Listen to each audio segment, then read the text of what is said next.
Apakah berat beban hidupmu dan telah usai pengharapanmu? Kau berkata, habis sudah, tapi tenanglah, Tuhan masih bekerja. Apakah berat beban hidupmu, telah usai pengharapanmu? Kau berkata, habis sudah, tapi tenanglah, Tuhan masih bekerja. Di saat tiada harapan, tak terbuka jalan, yakinlah Tuhan masih bekerja. Di tengah badai menerpa, masalah melanda, percayalah Tuhan masih bekerja.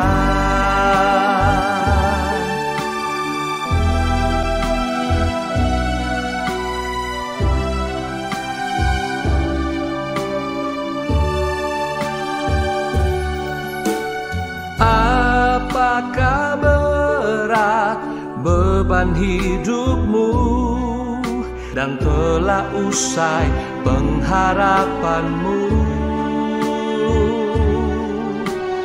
Kau berkata, habis sudah, tapi tenanglah, Tuhan masih bekerja.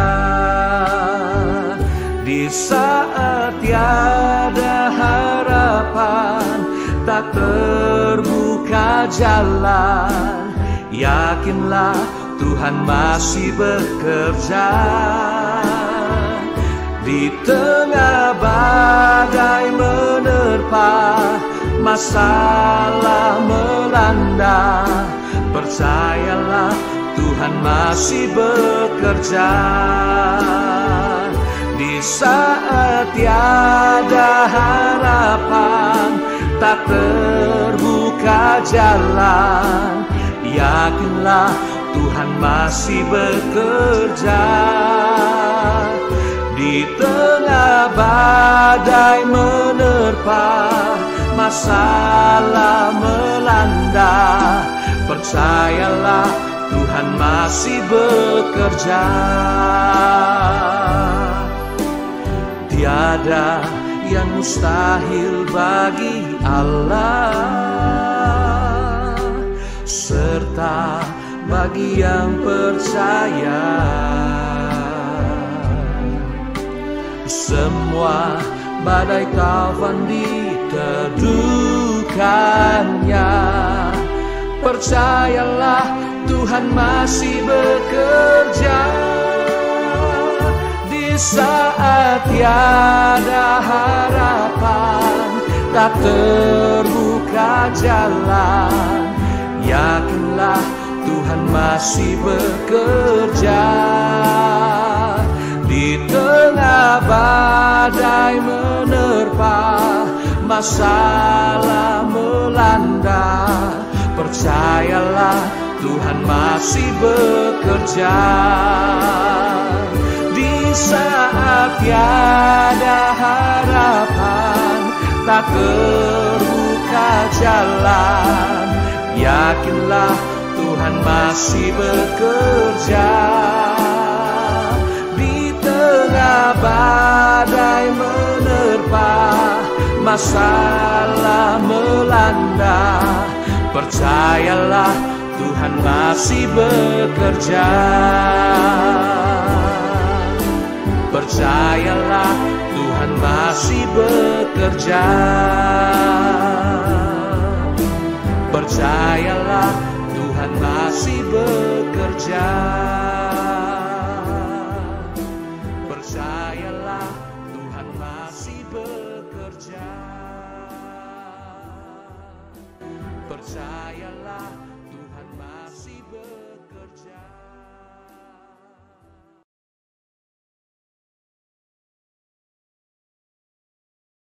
Tuhan masih bekerja. Saya mau ini menjadi tagline untuk setiap pemirsa Tuhan masih bekerja, menjadi slogan dalam kehidupan saudara. Jadi setiap kali saudara ada permasalahan yang saudara hadapi, berkatalah kepada dirimu sendiri, percayalah Tuhan masih bekerja. Atau ada orang lain yang saudara tahu sedang menghadapi masalah yang berat, ya, dan mungkin mereka cerita atau tidak cerita kepada saudara apa yang sedang masalah yang sedang dihadapinya. Saudara bisa berkata kepada mereka, percayalah Tuhan masih bekerja. Jadi di mana saja Anda berada, kemana saja Anda pergi, jika Anda melihat orang-orang ada dalam masalah, sampaikan slogan ini, percayalah Tuhan masih bekerja. Haleluya. Saya ucapkan selamat malam semuanya. Saya percaya semua saudara dipelihara oleh Tuhan dengan sangat baik. Dan puji Tuhan, kali ini adalah episode yang kedua dari Tuhan Masih Bekerja atau TMB. TMB pertama mendapat sambutan yang sangat luar biasa. Ya, banyak orang diberkati melalui siaran ini. Dan saya percaya hari ini juga saudara akan diberkati dengan secara luar biasa. Amin. Haleluya. Nah, hari ini saya akan menyampaikan firman Tuhan terlebih dahulu tentunya sebelum saya membacakan permohonan doa dan kesaksian dari saudara semua. Mungkin sebelumnya saya perlu mengingatkan saudara bahwa ketika saya sedang menyampaikan firman Tuhan atau sedang siaran seperti ini, pasti saya tidak akan bisa melihat komentar-komentar yang saudara berikan di YouTube atau di Facebook. Itu sebabnya saya sarankan supaya saudara memberikan komentar itu kembali atau menuliskan komentar itu kembali di dalam video yang diupload, video rekamannya di playlist Tuhan Masih Bekerja. Jadi saya bisa melihat apa yang saudara tuliskan di dalam komentar baik di YouTube maupun di Facebook. Ya, karena pada waktu yang lalu katanya banyak yang memberikan komentar, tapi saya tidak bisa melihat. Ada yang tanya kepada saya, apakah saya bisa melihat komentar yang diberikan? Ya, saya tidak bisa melihat, karena saya tidak melihat YouTube-nya. Saya ada di depan kamera, saudara. Ya, jadi tolong berikan komentar yang sudah saudara berikan di live streaming yang lalu, di video rekaman Tuhan Masih Bekerja episode yang pertama. Itu masih kosong komentarnya, jadi saya tidak bisa melihat komentar saudara. Hari ini TMB yang kedua juga, nanti tolong setelah ada video rekamannya saudara copy paste komentar yang saudara tuliskan pada live streaming hari ini, karena saya tidak bisa melihatnya. Saya juga ingin melihatnya tentunya. Puji Tuhan. Nah, pada hari ini saya ingin menyampaikan firman Tuhan karena pada waktu yang lalu saya menyampaikan bahwa Tuhan ingin terlibat dalam usaha dan pekerjaan saudara. Mungkin ada yang bertanya-tanya dalam hatinya, bagaimana caranya saya melibatkan Tuhan dalam pekerjaan dan usaha saya? Ya, rasanya saya sudah melibatkan Tuhan dalam pekerjaan saya. Saya sudah berdoa untuk usaha saya sudah berdoa untuk pekerjaan saya. Benarkah saudara sudah melibatkan Tuhan dalam usaha saudara, dalam pekerjaan saudara? Nah, hari ini saya akan melanjutkan apa yang telah saya sampaikan pada Kamis yang lalu tentang bagaimana caranya kita melibatkan Tuhan dalam pekerjaan kita. Saya yakin pasti banyak di antara saudara yang tidak cukup siap untuk mendengar firman ini karena pasti ini di luar dugaan saudara. Jadi bersiaplah. Saya mau membacakan terlebih dahulu dari Wahyu pasal 1 ayat 17 sampai ayat yang ke-18. Karena dari perikop inilah, dari kedua ayat inilah saya akan mengambil bagian dari firman Tuhan. Wahyu pasal 1 ayat 17 sampai ayat yang ke-18. Kalau saudara sudah buka Alkitab saudara, mari kita membaca bersama-sama dengan suara yang keras. Wahyu pasal 1 ayat 17 sampai ayat yang ke-18, firman Tuhan berbunyi demikian. Ketika aku melihat dia, siapakah aku di sini? Rasul Yohanes. Siapakah dia di sini? Yesus Kristus. Jadi ketika aku melihat dia, tersungkurlah aku di depan kakinya sama seperti orang mati. Nah, perhatikan saudara, karena saya akan mengambil konteks ini dalam khotbah yang akan saya sampaikan. Ketika aku melihat dia, tersungkurlah aku di depan kakinya sama seperti orang yang mati. Ketika saudara melibatkan Tuhan dalam usaha pekerjaan saudara, saudara harus pertama-tama melihat dia. Dan ketika saudara melihat dia, saudara akan tersungkur dan saudara akan menjadi sama seperti orang yang mati. Jadi sepertinya yang mengendalikan usaha saudara, yang mengendalikan pekerjaan saudara itu bukan dirimu sendiri, tetapi Tuhan, Yesus Kristus. Begitulah cara melibatkan Yesus di dalam usaha dan pekerjaan saudara. Kita lanjutkan. Bagaimana realnya untuk melibatkan Yesus? Kita lanjutkan. Tersungkurlah aku di depan kakinya sama seperti orang yang mati, tetapi ia meletakkan tangannya di atasku lalu berkata, jangan takut. Aku adalah yang awal dan yang akhir dan yang hidup. Aku telah mati, namun lihatlah aku hidup sampai selama-lamanya. Dan aku memegang segala kunci maut dan kerajaan maut. Jadi saudara-saudara, bagaimana caranya saudara melibatkan Tuhan, melibatkan Yesus Kristus dalam usaha pekerjaan saudara? Saudara harus memperlakukan atau saudara harus menjadikan Yesus sebagai yang awal dan yang akhir dan yang hidup di dalam usaha pekerjaan saudara. Dalam kehidupan saudara sehari-hari, saudara harus menjadikan Yesus sebagai yang awal, yang akhir, dan yang hidup. Baru Yesus akan terlibat penuh dalam pekerjaan saudara, dalam usaha saudara. Mengapa kita harus melibatkan Yesus sebagai yang awal, yang akhir, dan yang hidup? Karena memang dia itu adanya yang awal, dan yang akhir, dan yang hidup. Dia berkata, akulah yang awal, yang akhir, dan yang hidup. Jadi saudara harus memperlakukan Yesus sebagaimana dia adanya. Dia berkata, akulah yang awal, yang akhir, dan yang hidup. Jadi saudara harus memperlakukan Yesus dalam usaha pekerjaan saudara, dalam seluruh kehidupan saudara, yang menjadi yang awal, yang akhir, dan yang hidup. Pak, bagaimana maksudnya menjadikan Yesus sebagai yang awal, yang akhir, dan yang hidup? Artinya saudara, ketika saudara berusaha atau bekerja, biarkan Yesus yang mengawali semua usaha dan pekerjaan saudara. Bukan Anda yang mengawali pekerjaan Anda, tapi biarkan Yesus yang mengawali usaha dan pekerjaan yang Anda lakukan dalam segala bidang, dalam segala hal. Dengan kata lain saya mau berkata, jangan lakukan apapun juga kalau bukan Yesus yang berinisiatif untuk melakukannya. Jadi artinya, saudara melakukan segala sesuatu dalam usaha pekerjaan saudara, mendengarkan arahan dari Tuhan. Kalau Tuhan berkata mulai, maka saudara harus memulai. Tapi kalau Tuhan berkata akhiri, maka saudara harus mengakhirinya.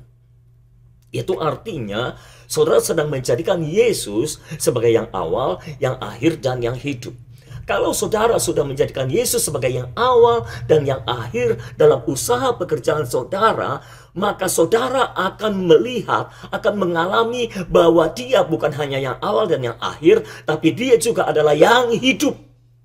Saudara akan mengalami Kristus yang hidup akan dinyatakan dalam usaha pekerjaan saudara. Sehingga apapun yang kau kerjakan, Tuhan bisa membuatnya menjadi berhasil, saudara. Tapi libatkan Tuhan dalam hidupmu, dalam pekerjaanmu. Bagaimana caranya? Caranya adalah menjadikan dia sebagai yang awal, yang akhir, dan yang hidup. Pasti kalau engkau menjadikan dia sebagai yang awal, yang akhir, dan yang hidup, segala sesuatunya akan beres. Dan Tuhan akan terlibat dalam sepenuhnya dalam pekerjaan saudara. Sama seperti ketika saya memulai penggembalaan, saudara. Karena bagi saya, memimpin perusahaan atau bekerja dalam sebuah perusahaan sama dengan bekerja sebagai seorang gembala jemaat. Sama saja. Sama saja, saudara. Prinsipnya sama. Itu bukan hal yang berbeda.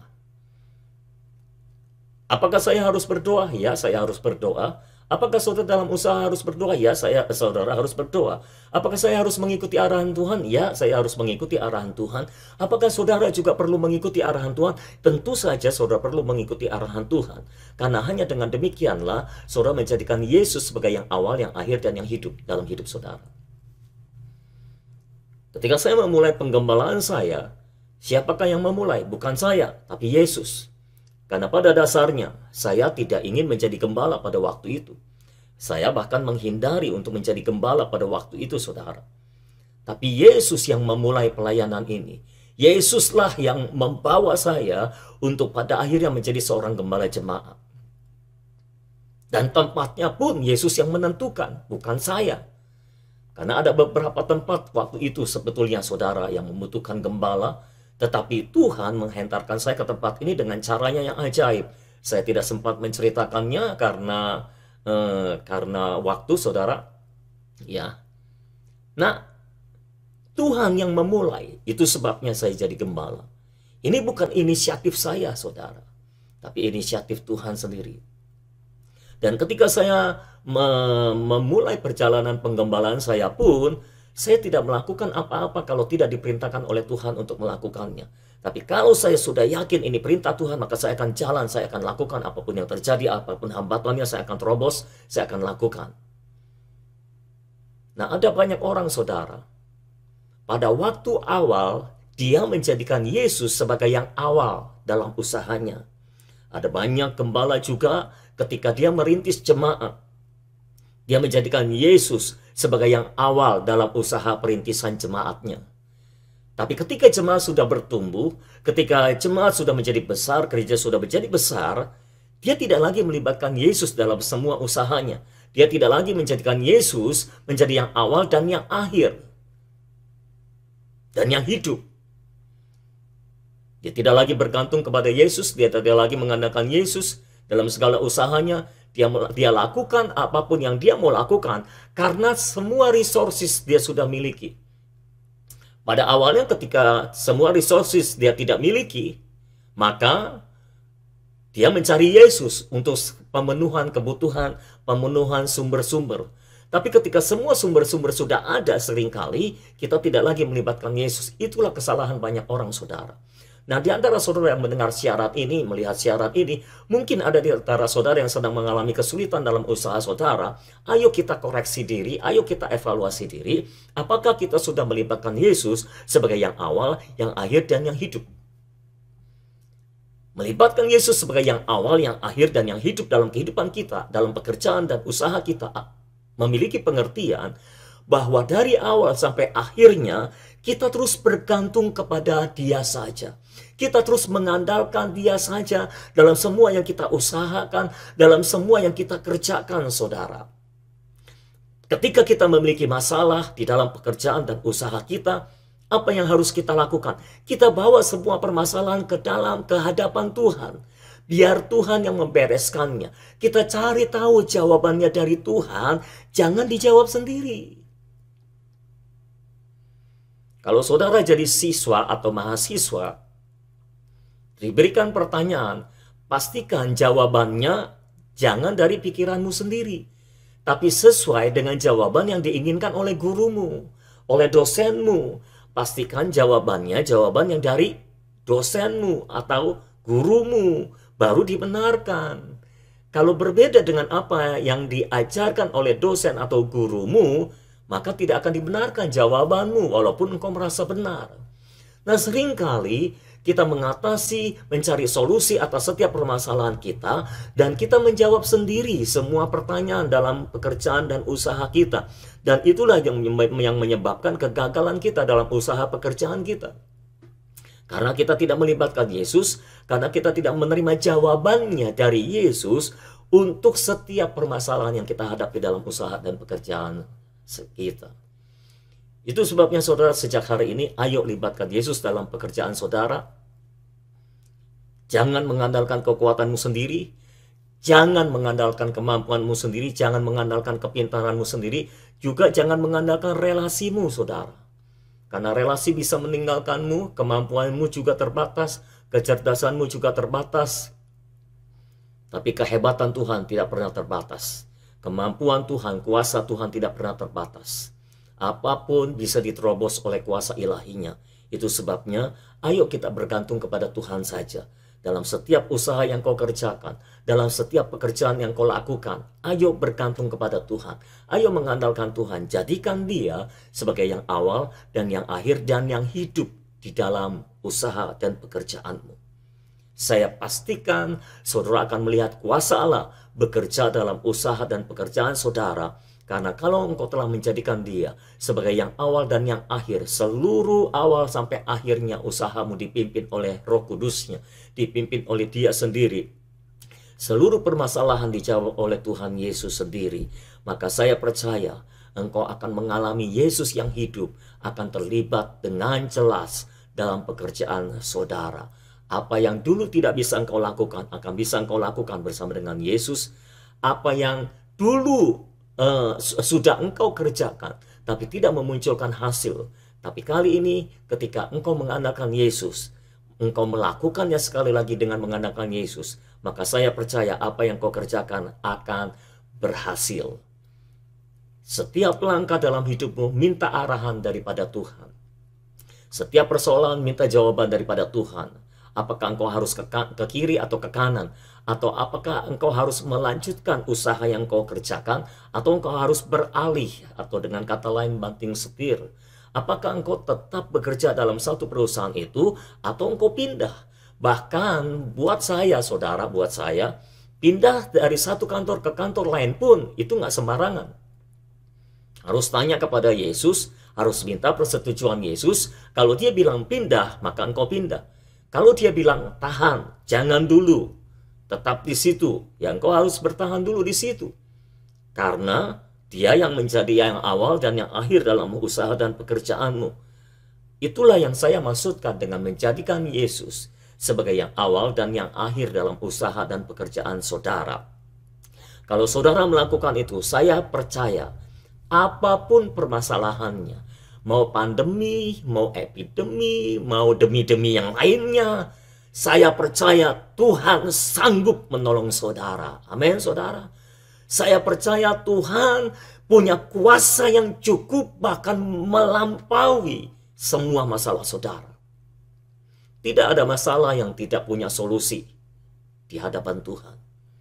Dan kalau saudara mau mencari jawaban atas setiap permasalahan saudara, saya pastikan Yesuslah satu-satunya jawaban untuk semua pertanyaan. Yesuslah satu-satunya jawaban apapun pertanyaannya. Apapun permasalahannya. Nama Yesus adalah nama di atas segala nama. Dan tidak ada nama lain yang diberikan kepadanya. Yang semua membuat semua lutut akan bertelut dan semua lidah akan mengaku bahwa Yesus Kristus adalah Tuhan atas semua bangsa. Nah, kalau saudara bertanya, Pak, gimana caranya saya bisa menerima arahan daripada Tuhan? Saya nggak bisa mendengar suara Tuhan. Nah, saudara harus belajar untuk mendengar suara Tuhan. Saya percaya kalau saudara sudah menerima Yesus Kristus sebagai Tuhan dan Juru Selamat pribadimu dalam hidupmu, maka telinga rohanimu akan terbuka dan kau akan bisa mengerti bagaimana caranya Tuhan berbicara kepada saudara. Karena setelah lahir baru, saudara menjadi anak-anak Allah. Dan adalah normal, seorang anak bisa mendengar suara bapaknya. Seorang anak mendengarkan suara Bapaknya. Yesus sendiri berkata dalam Yohanes pasal 10, Yesus berkata, semua domba-dombaku mendengar suaraku. Jadi artinya saudara seharusnya bisa mendengar suara Tuhan, bisa menerima tuntunan rohnya. Seharusnya saudara bisa mengalami bagaimana dipimpin oleh Roh Kudus. Entahkah saudara akan ke kiri atau ke kanan atau ke kiri, lurus atau berhenti atau banting setir, Roh Kudus akan menolong saudara karena memang dia diberikan untuk memimpin saudara pada seluruh kebenaran. Ya saudara, jadi saya berdoa pada hari ini supaya semua saudara paham apa yang saya sampaikan. Jika ada di antara saudara yang belum menerima Yesus Kristus sebagai Tuhan dan Juru Selamatmu, hari ini terimalah Dia sebagai Tuhan dan Juru Selamatmu. Kalau ada di antara saudara yang bukan beragama Kristen, lalu saudara bertanya kepada saya, apakah saya bisa ditolong oleh Yesus? Apakah Yesus mau menolong saya? Jelas saya berkata, ya, Dia mau. Karena Yesus mengasihi dunia ini, bukan cuma orang Kristen. Yohanes 3 ayat 16 berkata, karena begitu besar kasih Allah akan dunia ini, bukan orang Kristen. Begitu besar kasih Allah akan dunia ini, sehingga Ia telah mengaruniakan anaknya yang tunggal, supaya setiap orang yang percaya kepadanya, kepada Yesus tidak binasa, melainkan beroleh hidup yang kekal. Jadi saudara, Yesus mati tergantung di kayu salib untuk kita semua. Nggak peduli saudara orang Kristen, orang apa, kayak pokoknya Tuhan Yesus mati bagi saudara dan saya, bagi kita semua. Nah saudara, kabar baiknya adalah Yesus mau menolong kita semua. Tangannya terulur untuk kita semua. Dia mengasihi kita semua. Dia tidak hanya mengasihi saya sebagai seorang pendeta, Dia tidak hanya mengasihi jemaat-jemaat Kristen, tapi Dia mengasihi semua orang. Tuhan mengasihi dunia ini. Begitu besar kasih Allah akan dunia ini. Nah, jika ada di antara saudara yang belum pernah berdoa untuk menerima Yesus sebagai Tuhan dan Juru Selamatmu secara pribadi, ayo saya pimpin saudara berdoa sebentar sebelum saya bergerak ke lain hal. Saya memberi waktu khusus untuk saudara, untuk memimpin saudara dalam doa keselamatan. Karena saya percaya semua kita butuh keselamatan. Puji Tuhan untuk saudara-saudara yang sudah diselamatkan oleh kuasa darah Yesus, karena saudara sudah menerima Yesus sebagai Tuhan dan Juru Selamatmu. Tapi bagi saudara yang belum menerimanya, ayo ikuti doa saya.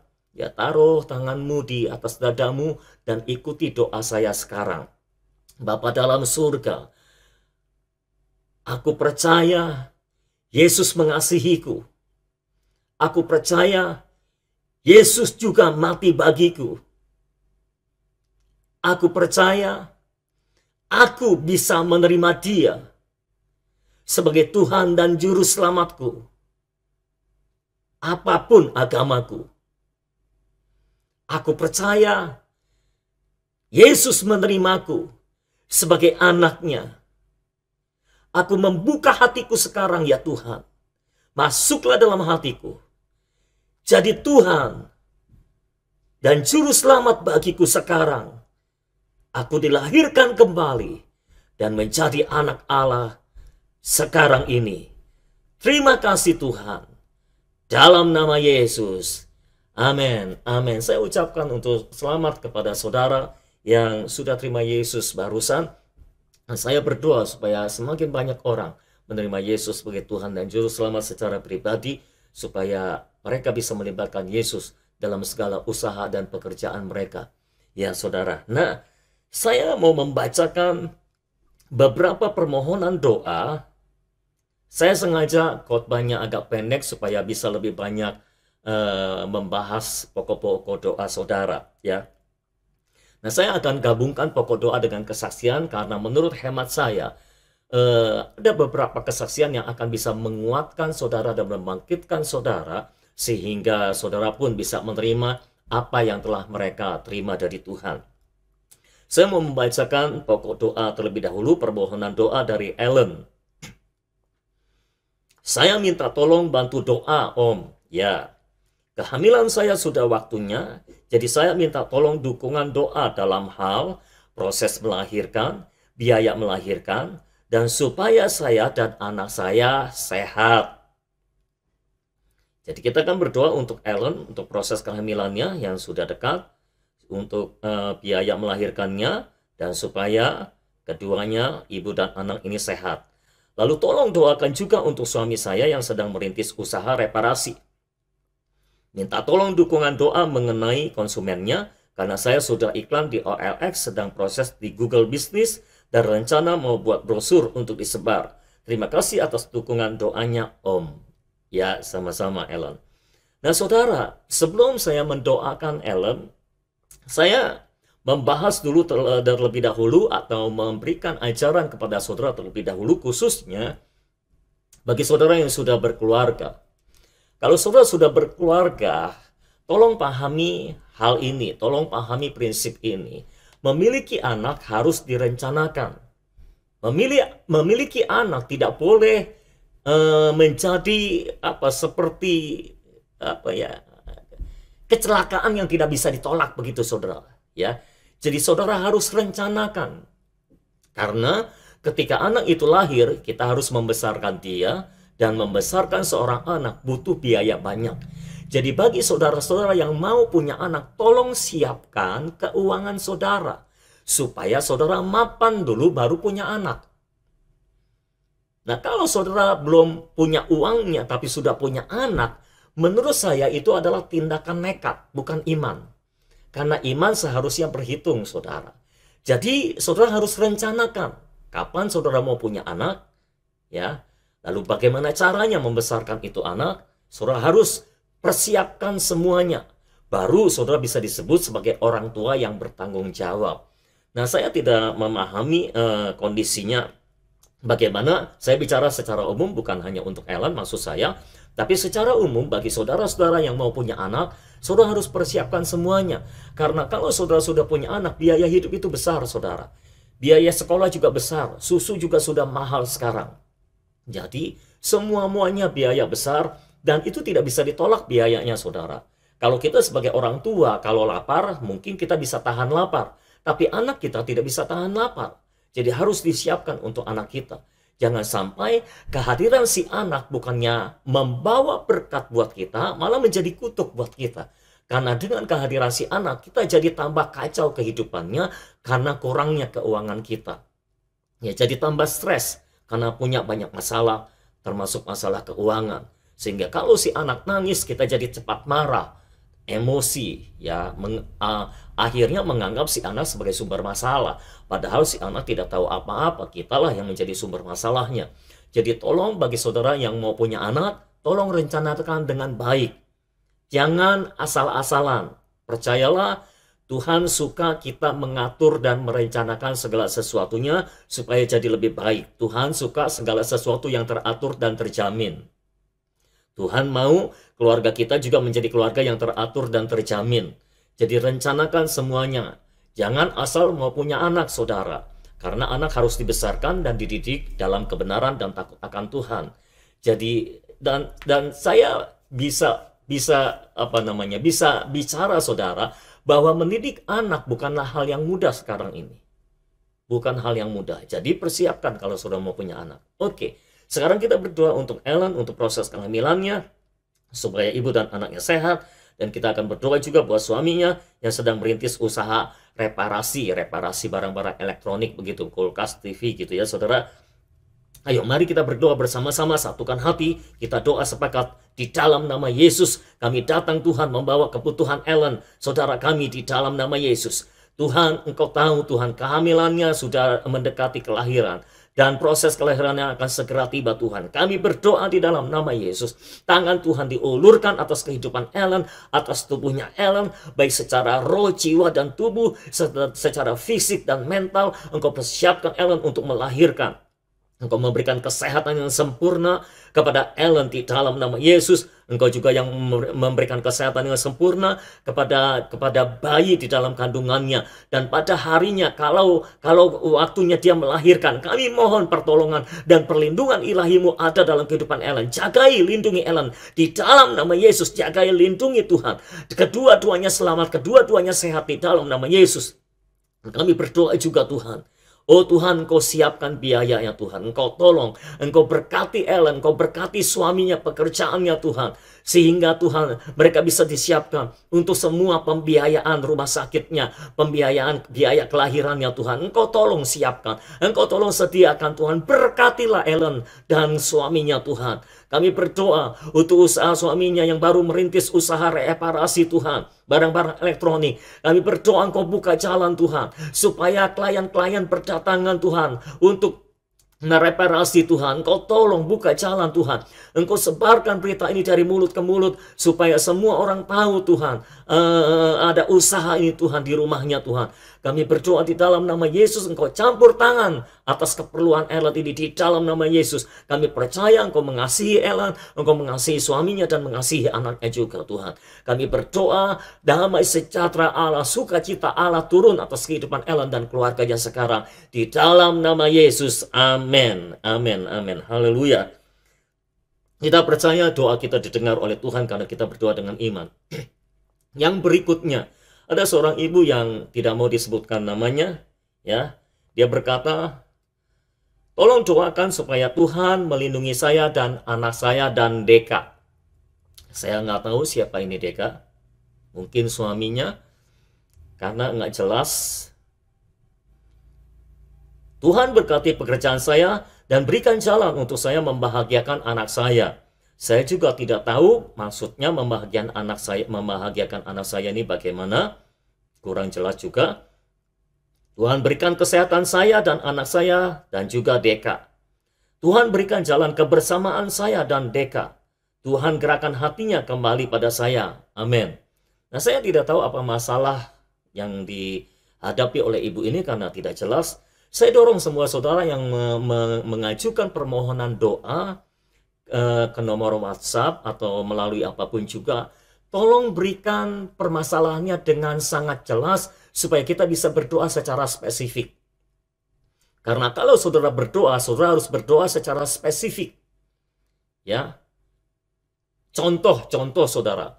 Kalau saudara mengajukan sebuah proposal, permintaan, ya, katakanlah saudara mau mulai usaha baru dan saudara tidak punya modal, lalu saudara mengajukan proposal kepada seorang investor, ya, dan saudara mengajukan, saudara minta dibantu dalam hal modal.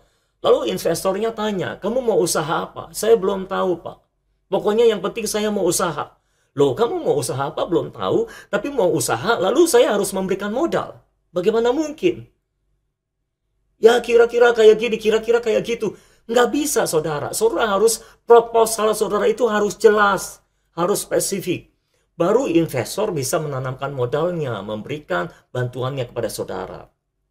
Demikian juga dengan Tuhan. Kalau saudara mengajukan proposal kepada Tuhan, ajukan proposal yang sangat jelas, yang sangat spesifik. Supaya Tuhan bisa menjawabnya secara spesifik juga. Ya, saya belajar bahwa doa yang kurang spesifik menunjukkan dua hal. Pertama, kurangnya kesungguhan untuk berdoa. Dan kalau orang itu berdoanya tidak spesifik, yang kedua juga menunjukkan dia kurang percaya dalam berdoa. Orang-orang yang percaya berdoa secara spesifik, secara detail, karena dia percaya Tuhan akan menjawab secara mendetail. Jadi tolong, kalau saudara kirimkan permohonan doa untuk lain kali, tolong kirimkan yang jelas ya saudara, karena saya harus menebak-nebak masalahnya ini apa. Kalau semua mengajukan permohonan doa yang tidak jelas, nanti nama acara kita bukan TMB, tapi TTS saudara. Teka-teki sulit. Tapi kita mau acara kita namanya tetap TMB, Tuhan masih bekerja. Nah, kalau saudara mengajukan permohonan doa yang spesifik, saya percaya Tuhan akan bekerja. Ya, tapi saya merasakan kesusahan dari ibu ini, saudara. Masalah dari ibu ini. Dan saya percaya Tuhan juga mengasihi ibu ini, mengasihi keluarganya, apapun permasalahannya Tuhan akan menolong. Yuk kita berdoa untuk ibu ini, saudara-saudara, kita sepakat di dalam nama Yesus. Tuhan, kami berdoa untuk ibu ini Tuhan yang punya masalah Tuhan. Oh Tuhan, dia ingin diberkati pekerjaannya. Dia rindu Tuhan. Dia diberikan jalan untuk membahagiakan anaknya. Dia rindu Tuhan. Dia diberikan kesehatan Tuhan bersama anaknya Tuhan. Dan bersama seorang yang disebut dengan Deka Tuhan. Tuhan, tolong Tuhan. Dia juga ingin memiliki jalan kebersamaan bersama Deka. Tuhan, tolong gerakan hati Deka untuk kembali kepadanya Tuhan. Tuhan, aku tidak tahu apa masalahnya yang sebenarnya, tapi aku percaya Engkau tahu apa masalahnya yang sebenarnya. Tuhan, kami berdoa bersama-sama. Tolong ibu ini Tuhan. Tolong ulurkan tangan-Mu yang penuh kasih kepada ibu ini Tuhan. Jamah dia, jamah hatinya, penuhi dia. Penuhkan hatinya dengan damai sejahtera-Mu, dengan sukacita-Mu Tuhan. Tolong penuhi dia dengan iman daripada-Mu Tuhan. Dan tolong dia untuk melihat tangan Tuhan dalam hidupnya. Untuk melihat pekerjaan Tuhan dalam hidupnya. Dalam semua permasalahan yang dia hadapi. Tolong Tuhan, beritahu ibu ini Tuhan bahwa Engkau masih bekerja dalam hidupnya. Dan kami percaya, kami berdoa, oh Tuhan, hati ibu ini menjadi terbuka di dalam pekerjaan Tuhan. Hati ibu ini menjadi terbuka untuk pekerjaan Tuhan. Dan untuk selanjutnya, Tuhan yang akan menjagai ibu ini Tuhan. Tuhan yang akan menjagai anaknya. Tuhan akan menjagai keluarganya. Tuhan menjamah keluarganya. Tuhan memulihkan keluarganya dengan secara ajaib. Terima kasih Bapa. Di dalam nama Yesus kami berdoa. Amin, amin, amin. Haleluya. Haleluya. Percayalah Tuhan masih bekerja. Selanjutnya dari Andi. Shalom Pastor Sony. Shalom juga Andi. Nama saya Andi. Ya. Mohon bantu doa untuk usaha kami yang sudah 3 bulan belum ada pemasukan. Saya sudah berusaha namun belum ada hasil. Terima kasih. Mungkin saya akan rendengkan dengan Tita. Tita. Shalom Pak Sony. Saya Tita. Saya ingin meminta bantuan doa. Saya sudah 2 bulan tidak bekerja dan ingin mendapatkan pekerjaan. Saya berharap Tuhan memberikan pekerjaan kepada saya, di mana pekerjaan itu tidak mengambil waktu saya berdoa dan mendekatkan diri kepadanya, serta punya waktu bersama teman dan keluarga karena tempat kerja saya sebelumnya bekerja sampai Sabtu tetap bekerja dan begitu melelahkan. Sekian Pak, terima kasih Pak, sama-sama Tita. Nah untuk pekerjaan, saya sudah memberikan kesaksian saya sendiri pada waktu beberapa tahun yang lalu tentang pekerjaan. Mungkin Tita adalah pelanggan Daily Bread dan saya sudah ceritakan itu juga di dalam Daily Bread. Bagaimana caranya berdoa untuk meminta pekerjaan kepada Tuhan. Berdoalah sekali lagi, berdoalah secara spesifik Tita. Doa, kamu mau pekerjaannya apa? Dulu saya berdoa, saya minta pekerjaan yang accounting bidangnya tapi bukan accounting. Karena saya nggak mau lembur-lembur. Saya mau pekerjaannya yang hari Sabtu libur. Pada waktu itu belum ada kantor yang Sabtu libur. Cuma perusahaan asing yang Sabtu libur. Jadi dengan kata lain saya harus bekerja di perusahaan asing. Ya. Lalu saya minta yang di meja saya ada pesawat teleponnya. Dan saya minta terakhir gajinya saudara. Dan pada akhirnya Tuhan jawab persis seperti yang saya doakan. Secara mendetail. Itulah gunanya berdoa secara spesifik. Ketika saya mendapatkan jawaban doa itu, saya melompat, saya bersuka cita. Karena sungguh-sungguh itu jawaban doa daripada Tuhan. Tidak ada yang bisa melakukan selain Tuhan. Ya Tita, jadi berdoalah secara spesifik. Kamu mau kerja di bidang apa? Kamu mau kerja berarti yang hari Sabtunya libur. Doa supaya dapat kantor yang hari Sabtunya libur. Dan kamu juga harus berdoa minta gajinya berapa. Di sini tidak jelas, nanti doa pribadi yang jelas ya Tita. Dan nanti kita akan doakan juga. Nah, berkenaan dengan Andi, saya mau sampaikan beberapa kesaksian tentang pekerjaan. Karena saya percaya ketika kita mendengarkan kesaksian dari saudara-saudara kita yang lain yang pernah ditolong Tuhan dalam bidang pekerjaan, maka iman kita bisa dibangkitkan. Dan kita bisa meniru atau mengikuti jejak langkah mereka. Saya membacakan pertama dari Aci. Saya pernah alami beberapa kali dulu keputusasaan dalam hal keuangan dan pekerjaan. Nah mungkin ini yang sedang dialami oleh Andi. Saya tidak punya apa-apa dan tidak punya siapa-siapa yang dapat membantu saya. Tapi saat itu Pak Sony selalu tanamkan iman yang bergantung pada Tuhan. Iman yang menerobos sampai doa saya terjawab. Dan benar, saya praktekkan. Tuhan selamatkan saya, sekeluarga, lewat iman yang saya dan suami miliki. Bahkan sampai sekarang tentang pekerjaan, kami benar-benar bisa usaha tanpa modal, dan itu hanya iman yang bisa mewujudkannya. Thank you Pak Sony buat pengajaran firman yang diberikan. Nah saudara, dan khususnya untuk Andi, ini kesaksian yang menguatkan Andi, yang mendorong Andi untuk membangun, menumbuhkan iman, melatih iman. Karena Daily Bread hari ini atau kemarin ya, pokoknya Daily Bread pada hari-hari ini saya sedang membahas tentang iman. Bagaimana menumbuhkannya, bagaimana itu iman, bagaimana cara bekerjanya. Saya kupas tuntas tentang iman dan masih terus berlangsung. Saya tidak tahu sampai kapan, sampai Roh Kudus mengalihkannya. Jadi Andi, belajarlah untuk beriman. Saya harap Andi adalah pelanggan Daily Bread juga. Kalau belum, Andi bisa daftar ya. Tulis saja ke chat online. Nah, yang itu muncul. Nah, itu ya. Ini. Hotline chat. Bilang saja saya mau daftar Daily Bread. Nanti akan dikirimkan format pendaftarannya dan baru Andi mendaftar sesuai dengan format pendaftaran. Satu lagi kesaksian dari Merni. Ketika pandemi terjadi, Jakarta PSBB, jam operasi toko saya ganti. Yang semula jam 7 sampai 22 menjadi jam 8 sampai 17. Drastis memang penurunan waktunya maksudnya. Tapi saya tenang saja sebab saya percaya semua dari Tuhan. Saya diingatkan firman Mazmur 127 dan saya deklarasikan. Firman Mazmur 127 adalah berbunyi kira-kira jikalau bukan Tuhan yang membangun rumah, sia-sialah usaha orang yang membangunnya. Artinya dia harus melibatkan Tuhan sebagai yang awal dan yang akhir dan yang hidup.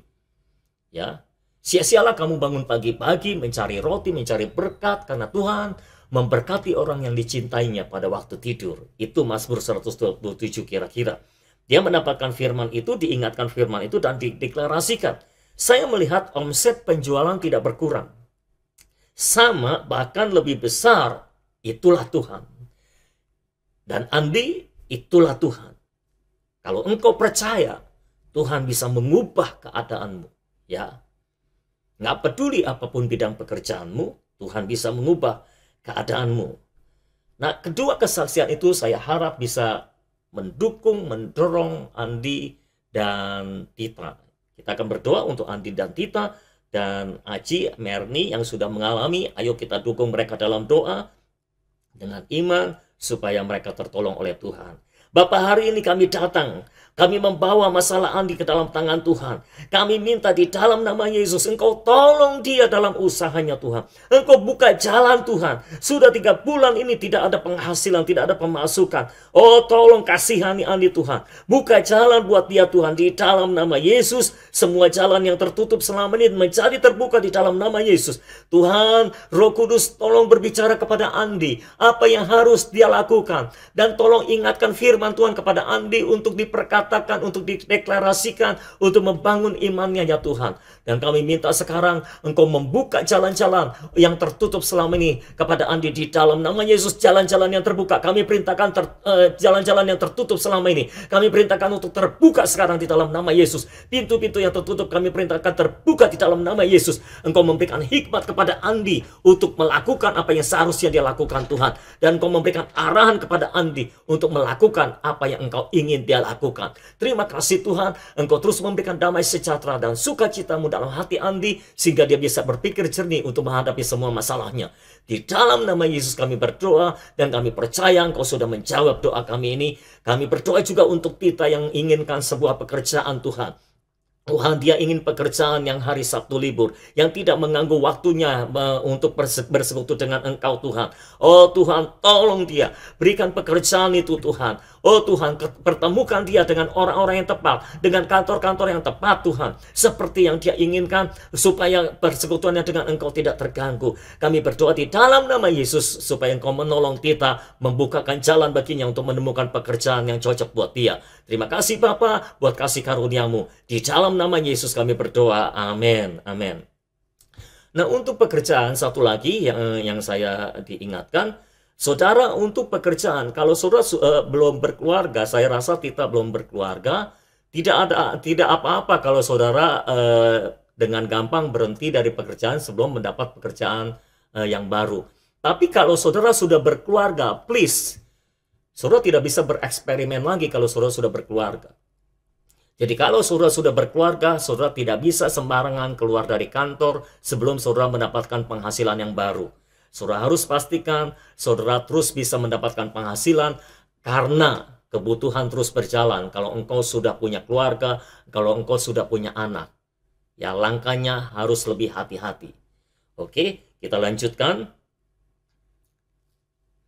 Berikutnya kita akan berdoa buat orang-orang yang butuh kesembuhan dari sakit penyakit. Ya. Yang pertama, Melanti. Mohon doa buat kesembuhan Pak Hengki, suami saya yang sakit kanker. Supaya Tuhan menjamah dan memulihkan roh, jiwa, dan tubuhnya. Terima kasih. Oke, kita akan doakan buat Pak Hengki yang sakit kanker nasofaring kalau nggak salah. Supaya Tuhan menjamah, memulihkan bukan hanya tubuhnya tapi roh dan jiwanya juga. Mungkin saya beritahu, Pak Hengki sudah divonis beberapa tahun yang lalu bahwa umurnya sudah tidak lama lagi, kalau nggak salah waktu itu 2 minggu atau 2 bulan. Tapi ketika didoakan terus, sampai sekarang sudah bertahun-tahun, dia masih bertahan hidup karena kuasa Tuhan. Dan kita percaya Tuhan akan menyempurnakan pekerjaannya dalam kehidupan Pak Hengki. Nanti kita akan berdoa. Michael, doakan untuk peradangan otot di pinggangnya. Michael sakit peradangan otot di pinggang. Minggu lalu kita sudah doakan, tapi rupanya belum sembuh. Kita akan doakan lagi hari ini. Lalu, saya Ferry, Pak. Ya, mohon doakan istri saya Rina Esa menderita skizofrenia, suka halusinasi, selalu bicara sendiri. Mungkin dia trauma waktu kerja di Jepang beberapa tahun lalu. Oke. Kita akan doakan untuk Melanti, untuk Michael, dan untuk Ferry. Tapi sebelumnya saya mau membacakan beberapa kesaksian tentang kesembuhan yang akan bisa menolong saudara-saudara yang sakit ini membangunkan imannya untuk bisa dijamah oleh Tuhan.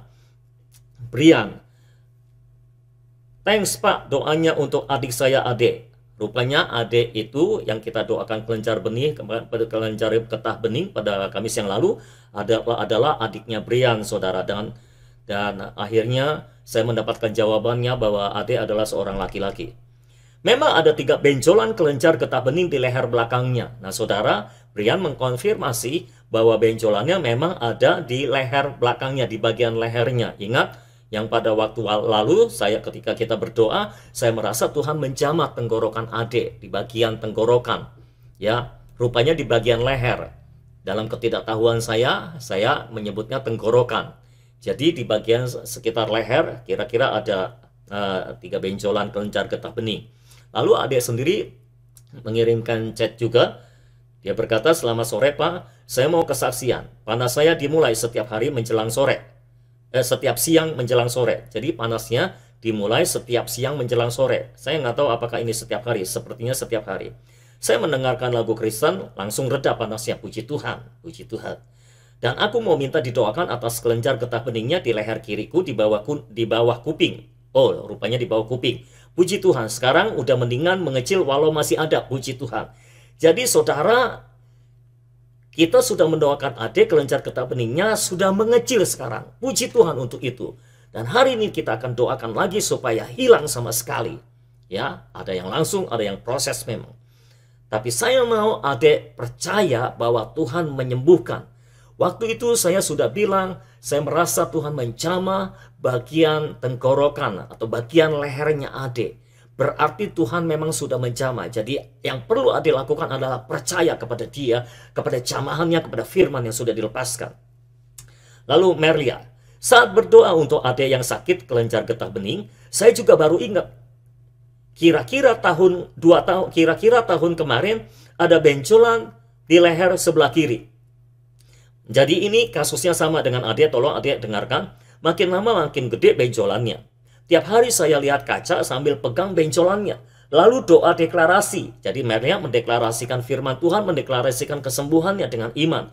Kira-kira 1 bulanan, tahu-tahu benjolannya makin kecil dan makin hilang. Orang bilang itu kelenjar getah bening. Jadi sudah ada kasus yang sama dengan adik, benjolan kelenjar getah bening, dan bisa disembuhkan hanya dengan mendeklarasikan imannya, mendeklarasikan kepercayaannya bahwa dia sudah sembuh, bahwa bilur Yesus sudah menyembuhkan dia.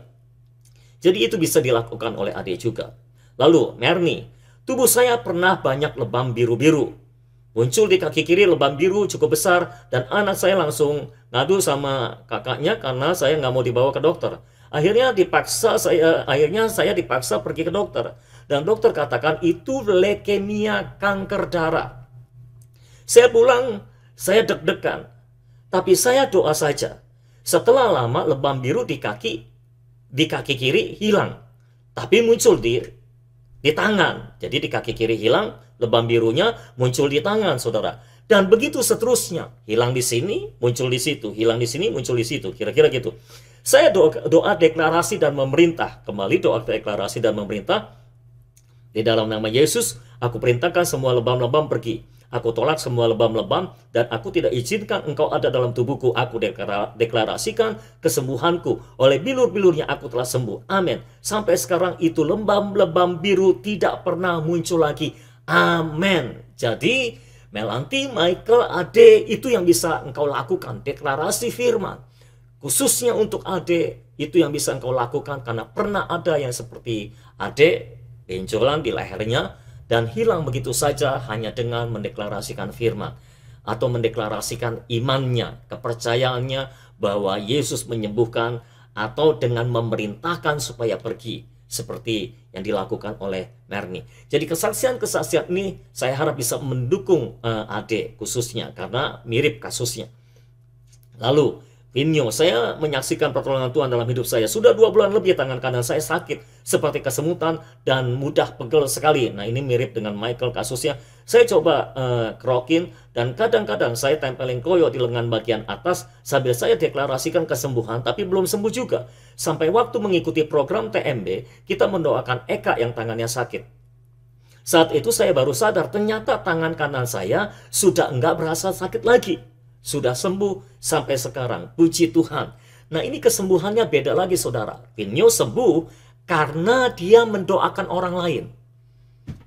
Jadi terkadang ketika kita mendoakan orang lain, tanpa sadar Tuhan menyembuhkan penyakit kita sendiri. Jadi bagi saudara semua yang mengikuti siaran ini, ketika saya berdoa untuk orang-orang yang sakit, untuk orang-orang yang punya kebutuhan, saudara harus ikut berdoa juga bersama dengan saya. Kita doa sepakat bersama-sama, supaya kalau saudara punya kebutuhan pun, Tuhan bisa menjamah kebutuhan saudara. Cuma karena mendoakan orang lain yang sakit, saudara bisa disembuhkan, dan saudara bisa ditolong juga. Amin. Nah, ada kasus yang lain lagi, Lukas. Saya ingin kesaksian, sudah 1 minggu tangan dan punggung saya sakit sekali. Bermula pada saat saya dapat jadwal ronda tanggal 4 Juli. Dari kejadian tersebut, sudah dikerok sampai 3 kali dalam 1 minggu. Bayangin, dikerok sampai 3 kali dalam 1 minggu, saudara. Itu anginnya banyak banget ya. Sampai tanggal 11 malam istri saya berdoa tetap masih sakit, padahal hari Minggu ingin sekali pergi ke gereja. Saking sakitnya luar biasa, akhirnya saya minta bantu doa kepada Bapak, kepada saya maksudnya, pada Pak Sony. Dan Pak Sony bilang besok dalam ibadah didoakan. Esok paginya sebelum mulai ibadah saya bilang lagi ke Pak Sony, sakitnya luar biasa. Bapak bilang, iya, ntar sembuh. Ketika ibadah dimulai, saya terus pencet-pencet tangan saya karena saya harus nahan sakit yang luar biasa. Ketika di firman disampaikan ada pernyataan, percaya kepada Allah, katakan kepada gunung, maka terjadilah. Saya bicara seperti itu dalam khotbah kemarin hari Minggu. Saudara yang belum dengar khotbah hari Minggu kemarin, dengarkan. Saya terus perkatakan, saya percaya, tangan saya sembuh. Saat poin berikutnya disampaikan, sakitnya hilang sama sekali. Amin. Saat Pak Sony menunjuk kepada saya dan tanya apakah sakitnya sudah hilang, saya segera menjawab sambil menggerak-gerakkan tangan saya, sudah sembuh. Thank you untuk firman yang disampaikan. Puji Tuhan. Nah ini sembuh karena mendengar firman. Ketika seorang hamba Tuhan menyampaikan firman, saudara bisa disembuhkan. Kalau ketika saudara menangkap firman dan mempercayainya. Ya saudara, Penyebab mengapa saya tidak berdoa sebelum ibadah dimulai, karena saya punya keyakinan ketika dia dengar firman, dia akan sembuh. Itu sebabnya setelah saya sampaikan firman, yang saya tanya adalah apakah sudah sembuh tangannya. Dan benar saja, dia bilang sudah sembuh tangannya. Jadi saudara, ketika saudara mendengarkan firman Tuhan, hamba Tuhan sedang berkhotbah, saudara bisa sembuh. Ya, itu. Nah,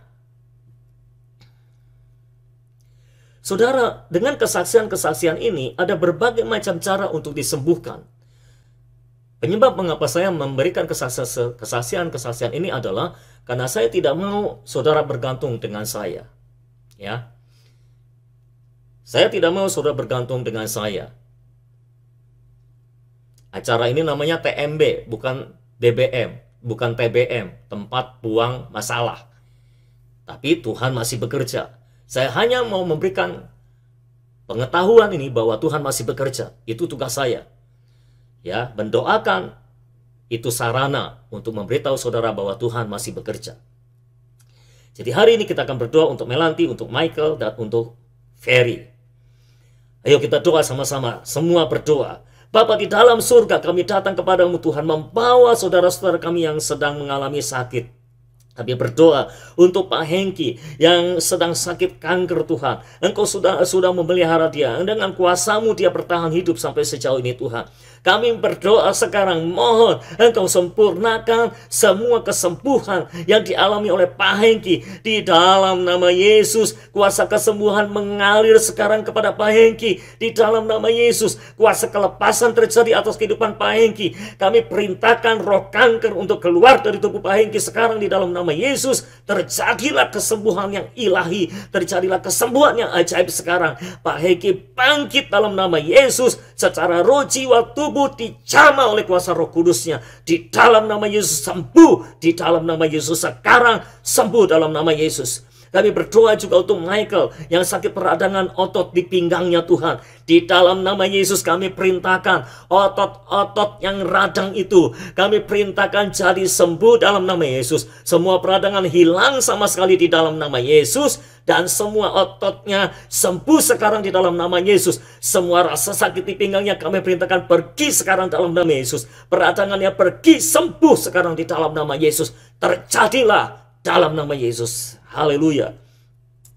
Kami berdoa untuk Pak Ferry yang mohon doakan untuk istrinya, Ibu Rina Esa yang menderita skizofrenia Tuhan. Oh Tuhan, kami berdoa di dalam nama Yesus. Engkau jamah Tuhan jiwanya Tuhan. Engkau menjamah jiwanya Tuhan. Yang suka berhalusinasi Tuhan, yang tidak tenang. Kami perintahkan damai sejahtera Allah yang melampaui segala akal dan pikiran masuk dalam tubuhnya Rina Esa di dalam nama Yesus sekarang juga. Sukacita Allah masuk dalam kehidupan Rina Esa sekarang juga. Menjamah tubuhnya di dalam nama Yesus. Menguatkan hidupnya di dalam nama Yesus. Semua trauma-trauma masa lalu kami perintahkan pergi sekarang di dalam nama Yesus. Semua roh jahat yang bekerja dalam pikirannya kami perintahkan pergi sekarang dalam nama Yesus. Kami ikat, kami patahkan pekerjaan roh jahat dalam pikirannya di dalam nama Yesus. Kuasa kesembuhan mengalir dalam nama Yesus. Sembuh sekarang dalam nama Yesus. Kami berdoa juga Tuhan untuk adik yang bencolan kelenjar getah beningnya sudah mengecil Tuhan. Kami memuji Tuhan untuk itu. Tapi kami berdoa Engkau sempurnakan sekarang di dalam nama Yesus. Semua bencolan, ketiga bencolan di bawah kuping, di belakang leher adik, sekarang kami perintahkan pergi dalam nama Yesus. Kempes pergi, hilang sama sekali di dalam nama Yesus. Tuntas hilang dalam nama Yesus. Terpujilah Tuhan untuk selama-lamanya. Haleluya. Amin. Amin. Haleluya. Kita percaya Tuhan menyembuhkan orang-orang yang sakit, saudara. Tuhan menyembuhkan saudara-saudara kita yang sakit. Kita akan mendengarkan kesaksian mereka pada Kamis yang mendatang Tuhan. Pada Kamis yang mendatang saudara. Dan saya percaya itu akan terjadi. Mungkin saya tutup dengan satu kesaksian lagi saudara. Ini pelanggan Daily Bread. Ya. Saya mau menunjukkan bahwa penting bagi kita untuk menerima firman, pesan firman dari sorga setiap hari, setiap pagi. Kemarin di TV ada berita tentang virus. Sehari di Amerika 70.000 positif, di India 20.000, di Indo pernah 2.600. Dicatat semua saudara. Ketika mau tidur, saya sedih. Kok sepertinya manusia sedang antri meninggal karena virus dan segala akibat pandemi. Semalam saya juga sedang kecewa dengan beberapa orang. Lalu Daily Bread datang. Pas baca Daily Bread hari ini, di alinea terakhir berkata, ayo bangkit dalam iman. Jangan terus sibuk meratapi nasib. Jangan terus sibuk mengutuki virus. Jangan terus kecewa terhadap semua orang. Bangkitlah dalam iman. Percayalah Allah sepenuhnya, percayai Allah sepenuhnya untuk masa depanmu. Percayalah bahwa Allah tidak akan membiarkanmu. Allah akan menolongmu. Bersama Allah engkau dapat melakukan perkara-perkara yang gagah perkasa. Saya kaget. Kok sepertinya tahu apa yang sedang saya alami. Dan saya memutuskan untuk bangkit dalam iman, mempercayai Allah sepenuhnya untuk masa depan. Saya percayai Dia, Allah yang tidak pernah meninggalkan kita untuk selama-lamanya. Amin. Jadi saudara, firman Tuhan yang dikirimkan setiap hari melalui program Daily Bread setiap pagi sebelum jam 6 pagi, itu berguna untuk orang-orang. Ini kesekian kalinya saya mendengar kesaksian. Ada orang yang sedang mengalami masalah ini atau masalah itu, ketika menerima Daily Bread mendapatkan jawaban daripada Tuhan. Ya, dan seringkali persis seperti apa yang dialami. Dia sedang memikirkan virus, dia sedang kecewa sama orang, dan Daily Bread ngomong sama persis. Ya, saya harus meluruskan, saya pasti tidak tahu apa yang dia sedang alami, saudara. Semua yang saudara alami saya tidak tahu. Tapi Roh Kudus bisa menggerakkan saya untuk menuliskan kata-kata itu untuk saudara. Mungkin hari ini untuk si A, tapi mungkin besok untuk si B. Tidak tahu siapa yang butuh jawaban Tuhan. Tuhan akan menjawab saudara melalui pesan firman yang dikirimkan setiap hari. Jadi bagi saudara yang belum berlangganan Daily Bread, saya dorong untuk saudara berlangganan supaya saudara bisa dikirimkan pesan firman setiap hari. Itu akan sangat menolong saudara di dalam seluruh permasalahan hidup saudara. Ada program Daily Bread, saya ada kirimkan renungan pagi juga setiap jam 6 pagi juga di Facebook, di Instagram. Lalu setiap sore ada saya kirimkan video suara kemenangan melalui YouTube dan Facebook kalau nggak salah. Ya saudara, jadi gunakan semua ini, fasilitas yang Tuhan berikan untuk saudara bertumbuh di dalam iman, supaya saudara bisa menaklukkan dunia. Karena firman berkata, apakah yang dapat menaklukkan dunia ini? Iman kita. Percayalah, Tuhan masih bekerja. Saya rasa hari ini cukup. Selamat malam semuanya. Tuhan memberkati dengan damai sejahtera yang melimpah-limpah. Haleluya. Percayalah, Tuhan masih bekerja. Percayalah, Tuhan masih bekerja.